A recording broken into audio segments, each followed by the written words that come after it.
Uh, so buying a house sight unseen. What the heck? Yeah. I mean, how am I going to sell this thing that I haven't even seen yet? Yeah, great question. So there's really four things you need to know in order to be able to make an offer to a seller sight unseen, right? Because this was one of the biggest mental things that we struggled with when we first got into virtual. We were local and switching virtual, right? The thing that you need to do is you need to get the four pillars of motivation. And if you have the four pillars of motivation, then you can confidently make offers to sellers and know that it's going to be the right offer that you're going to make because you have answers to all the questions that will lead up to that number, if that makes sense. I'll explain. So when we're talking to a seller, we want to get the four pillars of motivation. So the four pillars of motivation is price. So we want to know how much they're asking for the property, right? Timeline. We want to know when are they looking to sell? You know, how soon do they need to sell, right?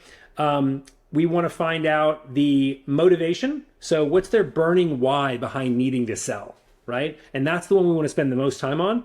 And then lastly, we want to find out the condition of the property. So I'm going to walk you through some questions really quick that you could ask that you could get this information and feel confident making an offer. So the first one, when it comes to price, how much are you hoping to get for your property, right?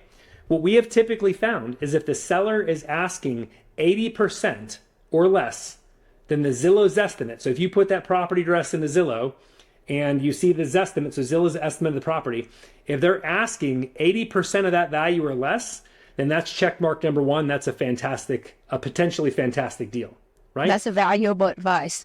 Yes. So this is big, especially if you're cold calling. You're talking to a lot of sellers. How do you figure out if it's a deal or not, right? How do you know which one to spend more of your time with or not, right? The second thing is when it comes to timeline. So when they're looking to sell. So if that seller is looking to sell in 90 days or less, that's smoke and lead checkbox number two, right? So if you have that combination right there of the 80% or less and within 90 days, we have found those sellers, it only takes roughly about 10 of those leads to get a contract. So digging into the condition, asking the seller, have you done any remodeling to the kitchen or bathroom in the last 5 years? And if they say, no, we haven't, then the house is it's in original condition. So you can assume like it's just a standard renovation for the property, right? And then you ask them about the age of the four big ticket items, which is the age of the electrical, the air conditioning, the roof, and then the plumbing or septic, right? So if there's any issues with those or any of those need to be replaced, those can also affect your offer as well. But if you have the answers to all of those, then you can put together an offer and make that confidently to the seller. That's amazing. Let me tell you a story of a wholesaling scenario. So Sure. obviously we got a lead. We came and make the offer. And because we went to the property in person, we noticed that it's sitting next to a railroad track. And I think when a house sits next to a railroad track, it doesn't do well. Yeah. Long story short, some wholesaler got a contract, and I was shocked how much that wholesaler sold that property for. I mean, I don't know the final price. Yeah. But the deal was blasted out, way higher. I think that the sellers said they got $50,000 more than my offer. And obviously in the picture, no way, nobody can know that it's next to the railroad track. I'm glad for that seller and I'm glad for that wholesaler, but I do feel sorry for the end buyer, whoever ended up with that property. I don't think they're going to get what they think they get out of it. My point is, being wholesaler, you can't see everything. Buying virtually. How do you prevent yourself from getting in trouble? I suppose. I mean, the seller already know, right, that you could back out of the contract if XYZ, right?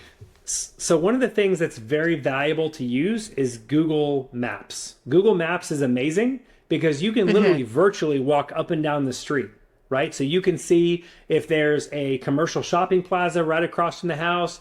You can see if there's a cemetery behind the house. You could see if there's a commercial strip center to the left or right or a gas station next to the property.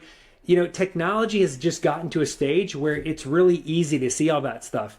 Many years ago, that stuff didn't exist, right? And it was a lot harder. But now, just with the technology that's around, just by asking the right questions to the seller and then checking out the local area on Google Maps, I mean, you can pretty much see and find everything that you need to find. But one of the things that can really help is we partner with local realtors as our boots on the ground in the area, and they take all of our pictures of properties. They'll oversee showings, right, for our cash buyers. These realtors, when they go and they take a picture, take pictures of our properties, they can also let us know local area information that could really help us. For example, we had this deal where we were working where we had it was a deal in St. Petersburg, Florida, right? So it was in a smoking hot area. Yeah.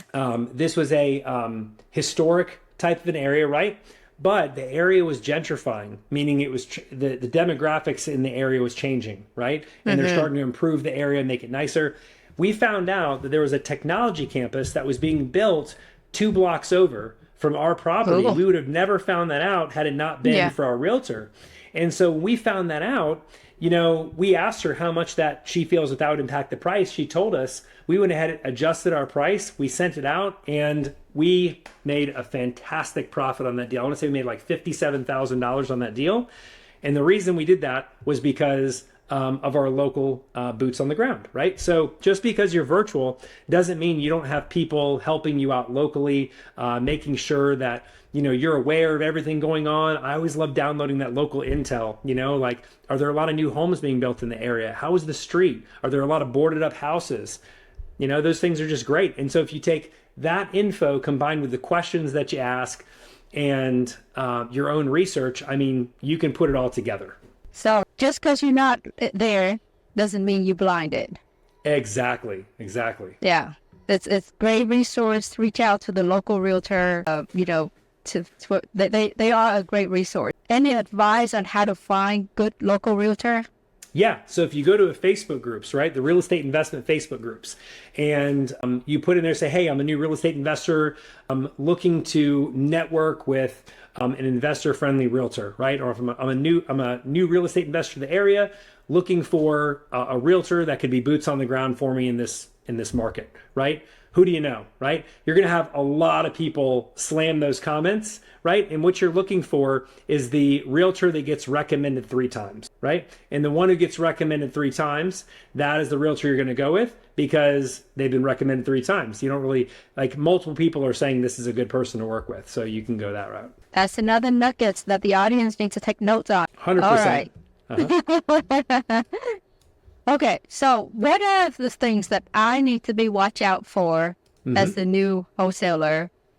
You know, where things could go wrong. What are those things that I need to watch out for? Yeah, so I mean, in the beginning, the reason I love wholesaling, right, is because wholesaling is there's little to no risk involved in wholesaling. It's very tough to lose money in a wholesale deal. Like, you have to almost try to lose money in a wholesale deal, right? And so that's the reason why I recommend everybody, if they're just getting started in real estate, they want to start with wholesaling first because it's the safest way to get going and the way you can get started and make a substantial income fairly quickly, right?